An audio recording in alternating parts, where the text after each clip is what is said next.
मैं एक delivery boy हूँ और अपनी डिलीवरी की कीमत साफ साफ 1 करोड़ युआन प्रति ऑर्डर रखता हूँ। लेकिन लोग इसे महंगा समझने के बजाय मुझे 10 करोड़ युआन तक देने को तैयार रहते हैं। कुछ लोग तो मुझे अपना काम करवाने के लिए अपनी बेटियां तक मेरे साथ ब्याहने को तैयार हो जाते हैं। और मैं बस एक साधारण डिलीवरी बॉय था। लेकिन 15 जुलाई को मुझे एक ऐसा ऑर्डर मिला जिसने मेरी पूरी जिंदगी बदल दी। मुझे बिल्कुल अंदाजा नहीं था कि उस अजीब ऑर्डर के बाद मैं डिलीवरी की दुनिया का सबसे बड़ा खिलाड़ी बन जाऊंगा।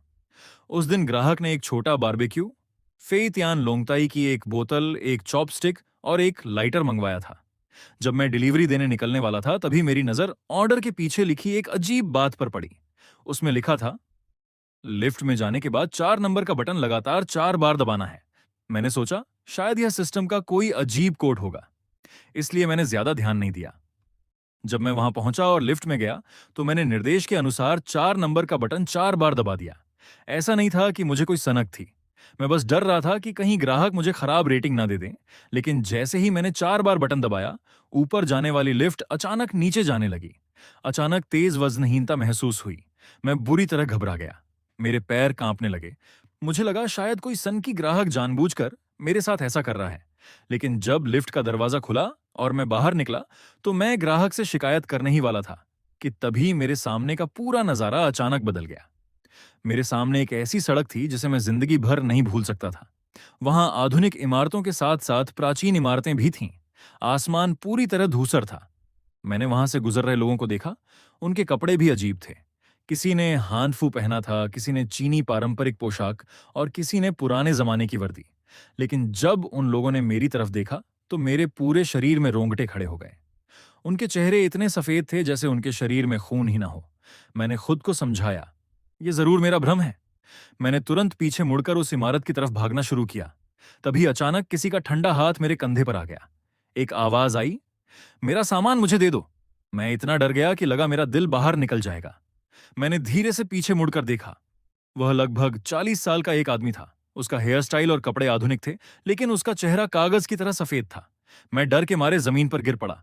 वह आदमी बोला, चिल्लाना मत, यहां के लोग आ जाएंगे। उसने मेरा पैकेट खोला। उसने बारबेक्यू का एक टुकड़ा उठाकर खाया, लेकिन तुरंत उल्टी कर दी। फिर उसने लोंगताई की शराब का एक घूंट लिया और वह भी बाहर निकाल दिया। उसकी आंखों में पुरानी यादों की चमक थी। वह जैसे उस स्वाद को महसूस कर रहा था। मैं डर के मारे कांप रहा था। मैंने हाथ जोड़कर कहा, भाई, मैं डिलीवरी फीस भी नहीं लूंगा। आप सामान रख लो और मुझे जाने दो। वह आदमी बोला, छोटे भाई, ऐसा नहीं कर सकता। भले ही मेरा चेहरा सफेद है, लेकिन मैं कोई बुरा इंसान नहीं हूं। फिर वह मेरे पास बैठ गया और मुझे एक लाइटर और कुछ सामान दे दिया। मैं रोने जैसा हंस पड़ा और पूछा, आखिर यह जगह है कहाँ? उस आदमी ने अपना नया फोन निकाला और कहा, यह यिंजियान है। मैं हैरान रह गया। मैंने उसका फोन लेकर देखा और मजाक में डिलीवरी ऐप खोलने की कोशिश की। लेकिन हैरानी की बात यह थी कि वहां भी डिलीवरी ऑर्डर किया जा सकता था। मैं और भी ज्यादा डर गया। मैंने उससे पूछा, क्या मैं वापस जा सकता हूं? उसने कहा, तुम यहां 1 घंटे से ज्यादा नहीं रह सकते। उसके बाद वापस जा सकते हो। उसने अपना परिचय दिया। मेरा नाम सुतुजियांग है। अपनी जिंदगी में मुझे किसी बात का पछतावा नहीं है। बस अपनी पत्नी और बेटी के लिए मुझे अफसोस है। उसने बताया कि जब वह जवान था तो उसने बहुत गलतियां की थीं। उस पर कर्ज हो गया था और वह अपना परिवार छोड़कर भाग गया था। बाद में उसने अपना नाम बदल लिया और एक बड़े रेस्टोरेंट का मालिक बन गया। लेकिन उसने कभी अपने परिवार से वापस मिलने की कोशिश नहीं की। फिर एक कार दुर्घटना में उसकी मौत हो गई। सुतुजियांग ने दुखी होकर कहा, मरने से पहले मुझे सबसे ज्यादा चिंता अपनी पत्नी और बेटी की थी। इतने सालों तक उन्हें मेरे कर्ज का बोझ उठाना पड़ा। उसने चुपके से एक बैंक अकाउंट में 10 लाख युआन जमा किए थे, लेकिन वह पैसे अपनी बेटी को दे पाता उससे पहले ही उसकी मौत हो गई। उसने मेरी तरफ देखा और कहा, मेरी बेटी तक ये पैसे पहुंचा दो। मैंने रसीद निकाली। उसने कहा, 10 लाख युआन में से 9 लाख मेरी बेटी के हैं। बाकी 1 लाख तुम्हारी डिलीवरी फीस है। उसने कहा, अगर तुम्हें यह फीस कम लगती है तो और मांग सकते हो। जितना कहोगे मैं देने को तैयार हूं, क्योंकि इस वक्त सिर्फ तुम ही मेरी मदद कर सकते हो। मैं 1 लाख युआन सुनकर दंग रह गया, लेकिन मैंने मोल भाव करने की हिम्मत नहीं की। मुझे डर था कि कहीं यह कोई झूठा वादा ना हो। लेकिन सू तुजियांग मुस्कुराया और बोला, क्या तुम मेरे पार्टनर बनना चाहोगे? मैं तुरंत डर गया और हाथ जोड़कर बोला, मैं वादा करता हूं कि मैं आपसे एक पैसा भी ज्यादा नहीं लूंगा। फिर मैंने पूछा, मैं आपकी बेटी को कैसे ढूंढूंगा? सुतुजियांग ने कहा, उसका नाम सुयनरान है। वह झोंगहाई यूनिवर्सिटी में मेडिकल साइंस की छात्रा है। सुतुजियांग ने मुझे सावधान करते हुए कहा कि अगर उसकी बेटी मुझे ठग समझे तो मुझे उसे एक ऐसी बात बतानी होगी जो सिर्फ उसके पिता को पता थी। उसने कहा, उसके शरीर पर बचपन से एक खास निशान है। बाहर का कोई व्यक्ति उसके बारे में नहीं जान सकता। मैंने पूछा, कौन सा निशान? उसने मुझे उस निशान के बारे में बताया और कहा कि बचपन में उसके साथ हुई एक घटना की वजह से वह निशान बना था। मैंने सारी बात ध्यान से याद कर ली। मैंने कहा, ठीक है, मैं पहले वापस जाता हूं। मैं वापस उसी गलियारे की तरफ भागा और लिफ्ट में घुस गया। जैसे ही लिफ्ट के अंदर पहुंचा, मेरे फोन का सिग्नल फिर से वापस आ गया। अचानक फोन लगातार कंपन करने लगा। मेरे सामने स्क्रीन पर एक ट्रांसफर का नोटिफिकेशन आया। मैंने स्क्रीन खोली और मेरी आंखें खुली की खुली रह गईं। 10 लाख युआन मेरे अकाउंट में ट्रांसफर हो चुके थे। 10 लाख युआन, इतनी रकम कमाने में एक आम इंसान को शायद कई साल लग जाएं, लेकिन मैं इस पैसे को देखकर भी लालच नहीं कर पा रहा था। मेरे मन में एक अजीब सी चेतावनी थी। अगर मैंने लालच में एक पैसा भी ज्यादा लिया तो शायद मेरी जान खतरे में पड़ सकती है। डर के साथ साथ मेरे अंदर उत्सुकता भी बढ़ रही थी। अब मुझे सुयेनरान को ढूंढना था। सुयेनरान झोंघाई यूनिवर्सिटी में पढ़ती थी। संयोग से मेरी गर्लफ्रेंड यांगलू भी उसी यूनिवर्सिटी में थी। कई दिनों से हमारी मुलाकात नहीं हुई थी, इसलिए मैंने सोचा कि पहले उससे भी मिल लेता हूं। जब मैं यूनिवर्सिटी के गेट पर पहुंचा तो मैंने यांगलू को सड़क के किनारे खड़े देखा। वह हमेशा की तरह बेहद खूबसूरत लग रही थी।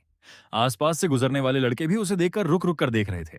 मैं फूल लेकर उसके पास गया और मुस्कुराते हुए कहा, लुलू, क्या तुम मुझे याद कर रही थी? मैं तुम्हें सरप्राइज देने आया हूं। मैंने उसे फूल दिए और उसका हाथ पकड़ने की कोशिश की, लेकिन यांगलू अचानक पीछे हट गई। उसकी आंखों में साफ लिखा था, मुझसे दूर रहो। उसने ठंडे स्वर में कहा, मैं तुम्हारा इंतजार नहीं कर रही थी। आज से हमारा रिश्ता खत्म। आगे से मुझसे दूर रहना। उसके शब्द मेरे लिए किसी बिजली के झटके जैसे थे। मैं कुछ पल के लिए बिल्कुल शांत रह गया। फिर मैंने खुद को संभालते हुए कहा, मजाक मत करो। अब मैं बहुत पैसा कमाने वाला हूं। मैं तुम्हारा ख्याल रख सकता हूं। यांग लू ने मेरी तरफ देखकर ताना मारा, तुम मुझे अपने पैसों से क्या सहारा दोगे? उसने पास खड़ी एक महंगी स्पोर्ट्स कार की तरफ इशारा किया और कहा, क्या तुम जिंदगी भर मुझे ऐसी कार में बैठा सकते हो? अगर नहीं तो मैं तुम्हारे साथ अपना समय क्यों बर्बाद करूं? इतना कहकर वह उसी कार की तरफ चली गई। कुछ ही देर बाद एक महंगे कपड़े पहने युवक कार से बाहर निकला। यांग लू तुरंत उसके करीब गई और उसके कंधे पर सिर रख दिया। मैं सामने खड़ा यह सब देखता रह गया। तभी वहां खड़े एक मोटे लड़के ने मुझसे कहा, भाई, फूल वापस ले जा, यहां तुम्हारी कोई जगह नहीं है। मैंने पूछा, कौन है ये? मोटे लड़के ने कहा, तुम नहीं जानते? ये चेन तियानमिंग है, यूनिवर्सिटी का मशहूर छात्र और अमीर परिवार का बेटा। चेन तियानमिंग ने मुझे देखा और यांग लू से पूछा, तुम इस डिलीवरी वाले को जानती हो? यांग लू ने तुरंत जवाब दिया, बस हाई स्कूल का एक पुराना क्लासमेट है, अब हमारा कोई रिश्ता नहीं। चेन तियानमिंग ने कार का दरवाजा खोला। तभी उसकी जेब से एक रूम कार्ड नीचे गिर गया। मेरे दिमाग में अचानक बहुत सारी बातें जुड़ने लगीं। हर बार जब मैं यांगलू से मिलने के लिए कहता था, वह कहती थी कि वह पढ़ाई में व्यस्त है। अब मुझे समझ आ गया था कि असल में क्या चल रहा था। मैंने मन ही मन कसम खाई कि अब मैं कभी इस लड़की के पास वापस नहीं जाऊंगा। मुझे अपने पुराने रिश्ते की चिंता छोड़कर सु तुजियांग का काम पूरा करना था। मैंने उस मोटे लड़के से पूछा, क्या तुम सुइनरान को जानते हो? वो मेरी बात सुनकर जोर से हंस पड़ा। वो बोला, तुम सुइनरान को ढूंढ रहे हो? क्या तुम्हें पता भी है कि वह कौन है? उसने कहा कि सुइनरान यूनिवर्सिटी की सबसे मशहूर लड़कियों में से एक थी। कई अमीर लड़के उसके पीछे पड़े थे, फिर भी कोई उसे आसानी से हासिल नहीं कर पाया था। मोटे लड़के ने कहा, अगर तुम चाहो तो मैं तुम्हें उसके पास ले जा सकता हूं। इस समय वह कैंटीन में होगी। कुछ देर बाद हम यूनिवर्सिटी की कैंटीन के बाहर पहुंचे। उसने एक टेबल की तरफ इशारा किया और कहा, वही है सुयेनरान। फिर उसने मुझे चेतावनी दी, उसके पीछे बहुत से अमीर लड़के पड़े हैं। यहां तक कि चेन तियानमिंग भी उसे हासिल नहीं कर पाया, इसलिए संभल कर जाना। उसे परेशान किया तो मुसीबत में पड़ जाओगे। मैंने उसकी बात पर ज्यादा ध्यान नहीं दिया और सीधे सुयेनरान के पास चला गया। मैं उसके सामने खड़ा होकर उसे ध्यान से देखने लगा। उसका चेहरा बेहद खूबसूरत था। मैंने मन ही मन सोचा, सु तुजियांग जैसा आदमी इतनी खूबसूरत बेटी का पिता कैसे हो सकता है? तभी उसके साथ बैठी उसकी सबसे अच्छी दोस्त शुए शान शान ने मुझे घूरते हुए कहा, बहुत देख लिया, हमारी यिनरान खूबसूरत है, लेकिन तुम्हें अपनी हैसियत भी पता होनी चाहिए। मैंने शांत होकर कहा, मुझे उससे कुछ जरूरी बात करनी है। सुयेनरान ने मेरी तरफ देखा। मैंने कहा, क्या हम कहीं अकेले जाकर बात कर सकते हैं? लेकिन शुए शानशान ने तुरंत चॉपस्टिक को ऐसे पकड़ लिया जैसे वह कोई हथियार हो। वह गुस्से में बोली, मुझे लगता है तुम्हें कोई गंभीर बीमारी है। 3 सेकंड के अंदर यहां से निकल जाओ, वरना मैं सिक्योरिटी बुला दूंगी। मैं भी गुस्से में आ गया। मैंने कहा, तुम्हें इससे कोई मतलब नहीं, चुप रहो। शुए शानशान ने तुरंत जोर से चिल्लाया, बचाओ, कोई बदमाश यिनरान को परेशान करने आया है। उसकी आवाज सुनते ही आसपास बैठे कई लड़के अपनी सीटों से उठ गए। एक लड़का आगे बढ़कर बोला, यह यूनिवर्सिटी है, यहां आकर मनमानी मत करो। अगर कानून तोड़ा तो तुम्हें परेशानी होगी। शुए शान शान ने तुरंत सुइनरान को भीड़ से दूर खींच लिया। मैं समझ गया कि अगर सुइनरान चली गई तो मैं उससे अकेले में बात नहीं कर पाऊंगा। इसलिए मेरे पास एक ही रास्ता बचा था। मुझे सबके सामने वही बात कहनी थी जो सु तुजियांग ने मुझे बताई थी। मैंने जोर से कहा, सु, यिनरान, क्या तुम्हारे शरीर पर बचपन से एक खास लाल निशान है? वह अचानक रुक गई। मैंने आगे कहा, तुम्हारे बाएं हिस्से पर एक छोटा सा निशान, जो बचपन में लगी चोट की वजह से बना था। सु यिनरान का चेहरा अचानक बदल गया। उसकी धड़कन तेज हो गई। उसे समझ नहीं आ रहा था कि एक अजनबी उसके बारे में इतनी निजी बात कैसे जानता है। आसपास खड़े सभी लोग भी हैरान रह गए। सु यिनरान को बेहद शर्मिंदगी महसूस हुई। वह सोचने लगी, यह आदमी मेरे बारे में इतना कुछ कैसे जानता है? वह गुस्से में मेरी तरफ बढ़ी। उसने जल्दी से मेरे मुंह पर हाथ रख दिया और धीमी आवाज में बोली, बस, अब और कुछ मत कहना। फिर उसने सबको सुनाते हुए कहा, मैं इसके साथ बाहर जाकर बात करूंगी। पूरी कैंटीन में अचानक सन्नाटा छा गया। सभी लोग हैरान थे कि आखिर यह डिलीवरी बॉय कौन है और सुयनरान इसे अकेले में बात करने के लिए क्यों ले जा रही है। मैं कुछ पल के लिए वहीं खड़ा रह गया। सुयनरान ने मेरा हाथ पकड़ा और जल्दी से मुझे कैंटीन से बाहर ले गई। शुए शान शान हैरानी से चिल्लाई, यिनरान, तुम इसे कहां ले जा रही हो? सुयनरान ने पीछे मुड़कर भी नहीं देखा। निजी मामले पर बात करने जा रही हूं, थोड़ी देर में वापस आ जाऊंगी। जैसे ही दोनों कैंटीन से बाहर निकले, अंदर मौजूद छात्रों में अफरा तफरी मच गई। सब एक दूसरे से पूछने लगे, वह डिलीवरी बॉय आखिर है कौन? किसी ने कहा, यिनरान ने खुद उसका हाथ पकड़ा। दूसरा बोला, क्या उस डिलीवरी वाले का यिनरान के साथ कोई रिश्ता है? मोटा लड़का भी दोनों को बाहर जाते देखकर अपनी आंखों पर विश्वास नहीं कर पा रहा था। सुइनरान मुझे यूनिवर्सिटी के बाहर एक के टीवी में ले गई। उसने एक प्राइवेट कमरा खोला और अंदर जाने के बाद दरवाजा बंद कर दिया। फिर उसने गंभीर होकर मेरी तरफ देखा। अब बताओ, तुम मेरे बारे में इतना सब कैसे जानते हो? मैंने धीमी आवाज में कहा, यहां कोई दूसरा नहीं है, इसलिए सीधे मुद्दे पर आते हैं। सुइनरान गुस्से में बोली, तुम्हें मेरे बारे में ये बातें किसने बताई? मेरे पीछे मत पड़ो। मेरे पिता ने भी मुझे अजनबियों से सावधान रहने को कहा था। मैंने अपना हाथ उठाकर उसके शरीर के बाएं हिस्से की तरफ इशारा किया। यहां एक लाल निशान है ना? फिर मैंने बचपन में लगी उस चोट का जिक्र किया। सुयनरान पूरी तरह स्तब्ध रह गई। उसने कांपती आवाज में पूछा, तुम्हें ये सब कैसे पता? मैं सोफे पर बैठ गया और बोला, मेरा नाम वांग यांग है। तुम्हारे पिता सु तुजियांग ने मुझे तुम्हें ढूंढने के लिए भेजा है। मुझे पता था कि वह मेरी बात पर आसानी से विश्वास नहीं करेगी, इसलिए मैंने उसे वही बातें बताईं जो सिर्फ उसके पिता जान सकते थे। सुयनरान अपने पिता की पुरानी यादों में खो गई। उसे याद आया कि जब वह करीब 8 साल की थी, उसके पिता एक दिन घर से बाहर गए थे और फिर कभी वापस नहीं लौटे। उसके बाद कई लोग उनके घर पर आने लगे और परिवार से पुराने कर्ज की रकम मांगने लगे। उसकी मां को बहुत मुश्किलों में परिवार चलाना पड़ा। सुयनरान ने बताया कि उसकी मां ने उसकी पढ़ाई और घर का खर्च चलाने के साथ साथ पुराने कर्ज भी चुकाए। इस साल जाकर आखिरकार उनका सारा कर्ज खत्म हुआ था। इसी वजह से सुयनरान अपने पिता से बेहद नाराज थी। अपने पिता का नाम सुनते ही उसकी आंखों में आंसू आ गए। वह रोने लगी। मैंने उसे शांत करते हुए कहा, रो लो, लेकिन ज्यादा जोर से मत रोना, वरना बाहर वालों को लगेगा कि मैंने तुम्हारे साथ कुछ गलत किया है। मेरी बात सुनकर वह और ज्यादा रोने लगी। फिर उसने कहा, मेरे पिता खुद मेरे सामने क्यों नहीं आए? मैंने जवाब दिया, क्योंकि उनकी मौत हो चुकी है। उनका एक कार एक्सीडेंट हुआ था, लेकिन मरने से पहले उन्होंने तुम्हारे लिए कुछ पैसे बचाकर रखे थे। मैंने कहा, कुल 9 लाख युआन। सुयनरान ने तुरंत सिर हिलाकर कहा, मुझे उनके पैसे नहीं चाहिए। मैंने कहा, अगर तुम नहीं लोगी तो मेरी जिंदगी मुश्किल में पड़ जाएगी। ये मेरे लिए भी बहुत गंभीर मामला है। सुयनरान ने गुस्से में कहा, मैं तुम्हारे परिवार का हिस्सा नहीं हूं, मुझे तुम्हारी कोई मदद नहीं चाहिए। मैंने उसे समझाया, तुम अभी छोटी हो, कभी अपनी मां की भावनाओं के बारे में भी सोचो।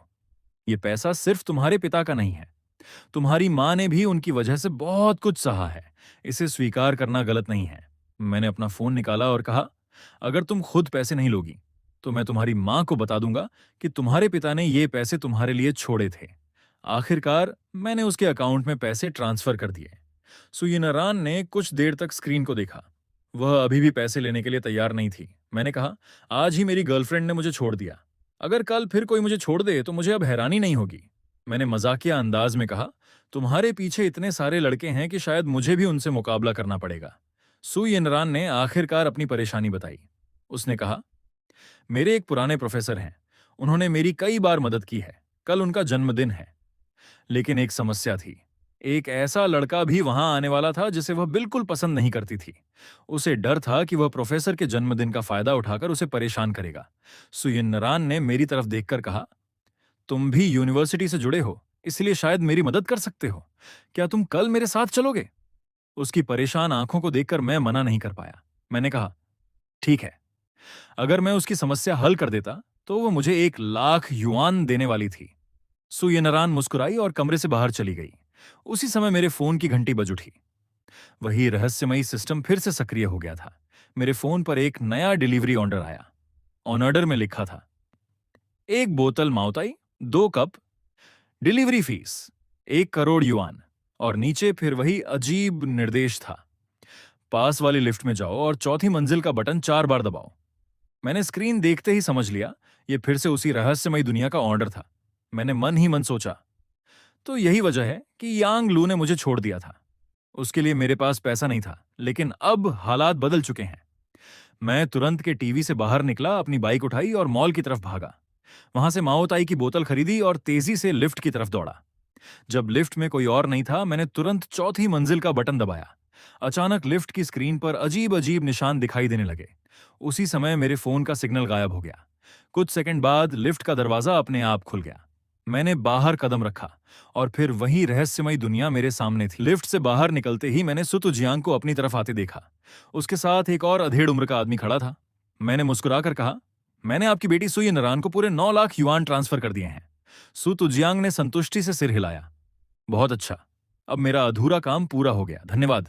उसने मेरे साथ खड़े आदमी की तरफ इशारा किया और बताया, ये चेन होंगफेई हैं, झोंगहाई के एक बड़े कारोबारी हैं। चेन होंगफेई ने मेरी तरफ देखकर कहा, छोटे भाई, मेरे लिए भी एक डिलीवरी करोगे?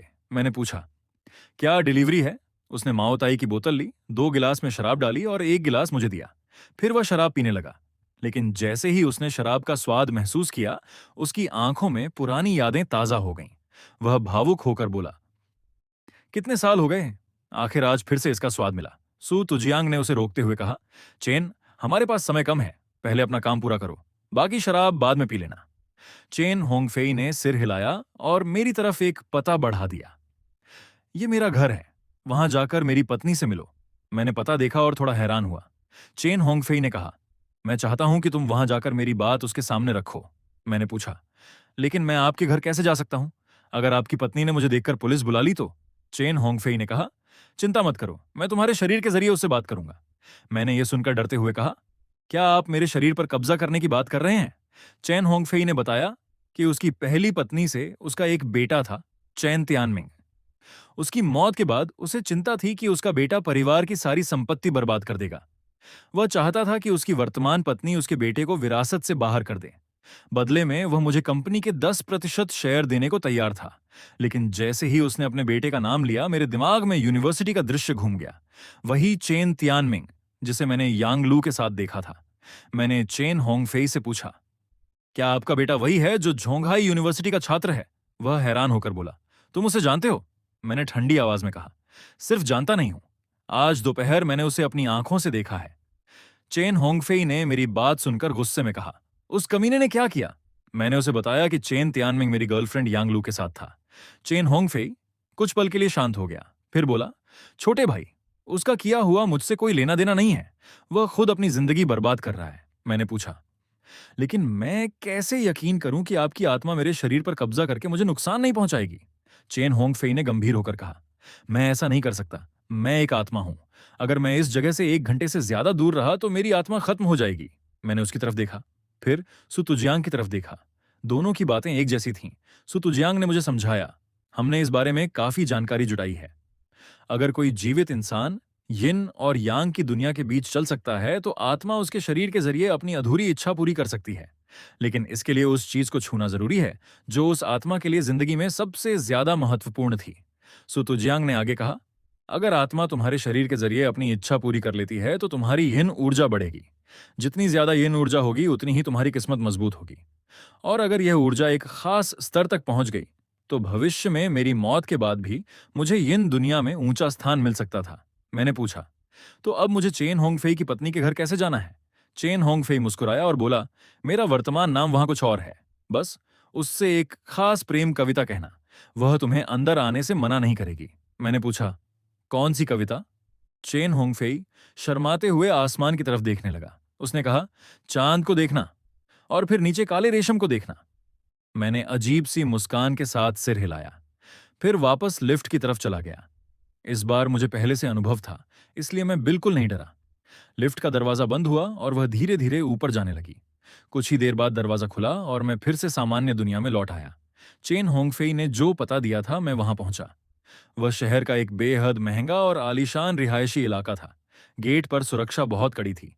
जैसे ही मैं अंदर जाने लगा, सिक्योरिटी गार्ड ने मुझे रोक दिया। यहाँ सिर्फ सोसाइटी के रहने वाले लोग जा सकते हैं। डिलीवरी का सामान यहीं छोड़ दो, मैं खुद अंदर पहुंचा दूंगा। मैंने कहा, मैं डिलीवरी देने नहीं आया हूं, मैं अपनी बहन से मिलने आया हूं। गार्ड ने मुझे ऊपर से नीचे तक देखा।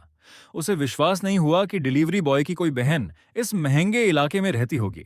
मैंने कहा, 7वीं मंजिल, फ्लैट नंबर 1000, 301 में रहने वाली किनशिया ने उनको फोन कर दीजिए। गार्ड ने संदेह भरी नजरों से मेरी तरफ देखा।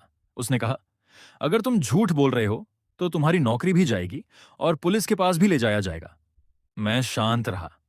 मेरे आत्मविश्वास को देखकर आखिरकार उसे थोड़ा विश्वास हुआ। उसने कहा, ठीक है, मेरे साथ अंदर आओ। अगर तुम झूठ बोल रहे हो तो परेशानी होगी। हम लॉबी में पहुंचे। गार्ड ने फोन मिलाया और रिसीवर मेरी तरफ बढ़ा दिया। फोन पर एक महिला की आवाज आई, हेलो, कौन? मैंने कहा, बहन, मैं आपका भाई हूं। कुछ सेकंड तक दूसरी तरफ खामोशी रही। फिर महिला बोली, भाई? मैं तो इकलौती संतान हूं, मेरा कोई भाई नहीं है। मैंने तुरंत चेन होंगफेई की बताई हुई बात दोहराई। क्या आपको उस रात की बात याद है? ऊपर चांद को देखना और नीचे काले रेशम को देखना। लेकिन फोन अचानक कट गया।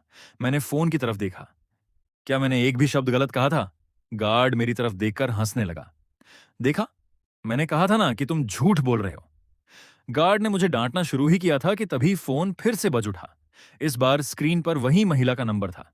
गार्ड ने फोन उठाया और कहा, मैडम, चिंता मत कीजिए, मैं इस आदमी को पुलिस के हवाले कर दूंगा। तभी फोन के दूसरी तरफ से गुस्से भरी आवाज आई, वह मेरा भाई है, मैंने गलती से फोन काट दिया था। गार्ड का चेहरा तुरंत बदल गया। महिला ने आगे कहा, तुमने उसे पागल कहा, उसे अंदर आने से रोकना तो दूर, तुमने उसका अपमान भी किया। गार्ड के माथे पर पसीना आ गया।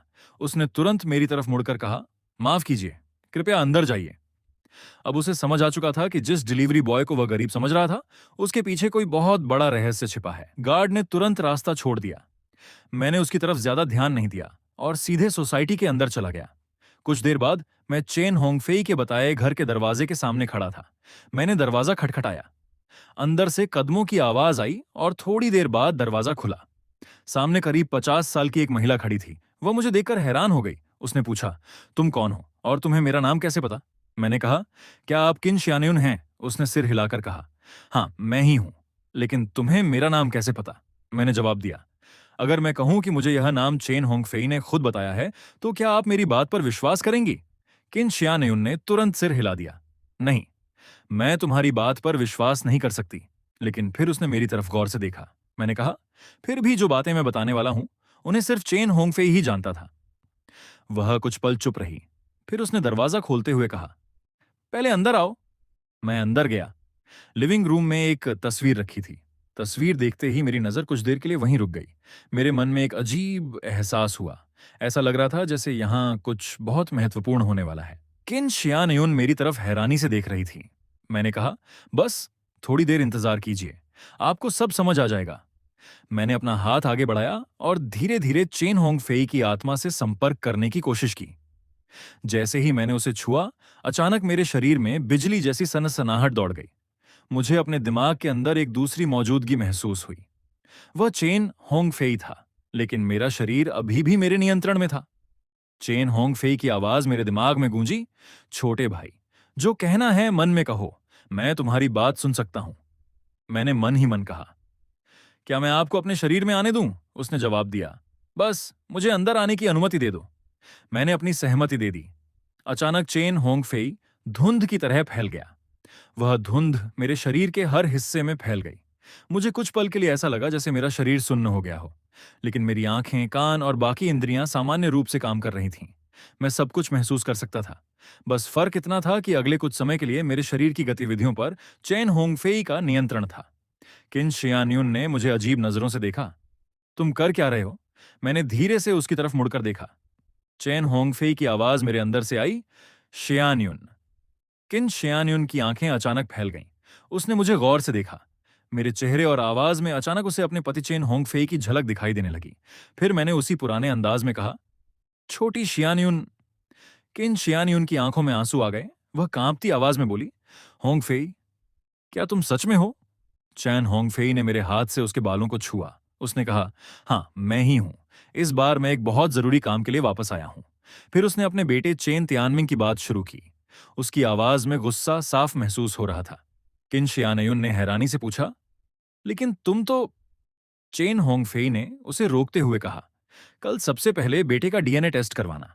मैं चाहता हूं कि अगर वह मेरा असली बेटा नहीं है तो उसे मेरी विरासत से बाहर कर दिया जाए। किन शियान्यून यह सुनकर असमंजस में पड़ गई।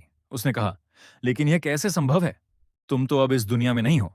फिर उसने बताया कि कंपनी में काम करने वाले एक ड्राइवर को लेकर उसे हमेशा कुछ अजीब लगा था। जब भी वह चेन तियानमिंग को देखती थी उसके मन में कई सवाल उठते थे। चेन होंगफेई की बात सुनकर उसके मन में भी शक पैदा होने लगा।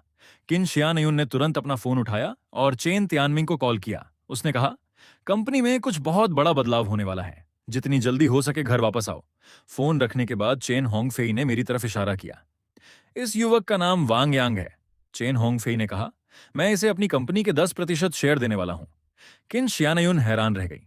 वह समझ नहीं पा रही थी कि एक साधारण डिलीवरी बॉय पर उसका पति इतना भरोसा क्यों कर रहा है। चेन होंगफेई ने कहा, यह लड़का साधारण नहीं है।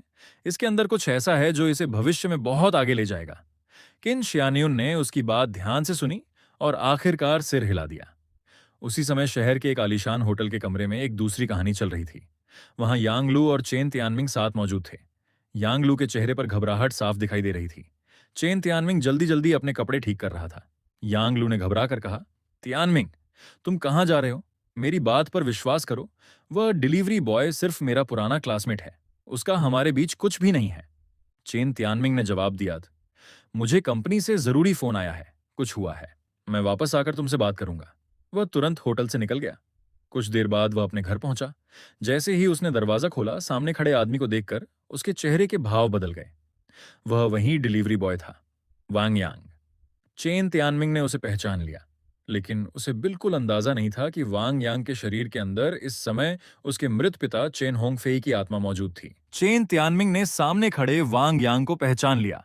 उसने गुस्से में कहा, यह वही डिलीवरी वाला है जिसे मैंने यूनिवर्सिटी के गेट पर देखा था। उसे अचानक अपने पिता की मौत याद आ गई। चेन तियानमिंग गुस्से में बोला, मेरे पिता को मरे अभी कुछ ही दिन हुए हैं और तुम यहां मेरी मां के साथ क्या कर रहे हो? वांग यांग कुछ कहता, उससे पहले किन शियान्युन ने उसका हाथ पकड़ लिया। उसने कहा, तियानमिंग, ये तुम्हारे पिता हैं। चेन तियानमिंग यह सुनकर पूरी तरह भड़क गया। आप मेरी मां हैं। आप किसी अजनबी आदमी को घर में लाकर कैसे कह सकती हैं कि यही मेरे पिता हैं? वांग यांग के शरीर में मौजूद चेन होंगफेई ने ठंडी आवाज में कहा, बकवास बंद करो और यहां से निकल जाओ। चेन तियानमिंग उस आवाज को सुनकर अचानक रुक गया। उसे अपने पिता की वही पुरानी आवाज और गुस्सा याद आ गया। चेन होंगफेई ने कहा, तुम अभी भी यहां खड़े हो? क्या तुम्हें मेरी बात सुनाई नहीं दे रही? चेन तियानमिंग अभी भी समझ नहीं पा रहा था कि आखिर हो क्या रहा है। चेन होंगफेई ने पास पड़ी कुर्सी उठाई और उसे जोर से पटक दिया। चेन तियानमिंग घबरा गया। वह पीछे हट गया। उसी समय मेरे दिमाग में चेन होंगफेई की आवाज आई, ध्यान रखना, काम सिर्फ उसे सबक सिखाना है, उसे गंभीर नुकसान मत पहुंचाना। मैंने मन ही मन जवाब दिया, ठीक है। चैन होंगफेई ने चेन तियानमिंग को पकड़कर अंदर खींच लिया। वह गुस्से में बोला, तुम्हें मेरे मरने के कुछ ही दिन बाद ऐसी हरकतें करने में शर्म नहीं आई? चेन तियानमिंग डर गया। उसने पूछा, तुम आखिर हो कौन? चैन होंगफेई ने जवाब दिया, तुम पूछते हो मैं कौन हूं? फिर उसने कहा, मैं तुम्हारा पिता हूं। चैन तियानमिंग कुछ पल के लिए बिल्कुल स्तब्ध रह गया। अचानक उसके सामने वांग यांग का चेहरा बदलता हुआ दिखाई दिया। उसका चेहरा धीरे धीरे वैसा ही पीला और सफेद नजर आने लगा जैसा उसके पिता चेन होंगफेई का था। चेन तियानमिंग की आंखें फैल गईं। उसके मुंह से सिर्फ एक शब्द निकला, पापा। चेन होंगफेई ने गुस्से में कहा, अब भी मुझे अपना पिता मानने से इनकार करोगे? चेन तियानमिंग डर गया। चेन होंगफेई ने कहा, घुटनों पर बैठो और बताओ कि तुमसे गलती कहां हुई। चेन तियानमिंग आखिरकार घुटनों पर बैठ गया। उसने कांपती आवाज में कहा, मुझसे गलती हुई, मुझे ऐसा नहीं करना चाहिए था। मैं मन ही मन यह सब देखकर हैरान था। मुझे पहली बार लगा कि इस रहस्यमयी डिलीवरी सिस्टम की वजह से मेरी जिंदगी सचमुच बदलने वाली है।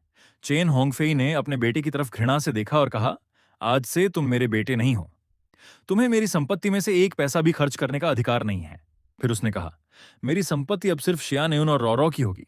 तुम यहां से निकल जाओ। और इसी के साथ चेन होंगफेई ने अपने बेटे को विरासत से बाहर करने का फैसला सुना दिया।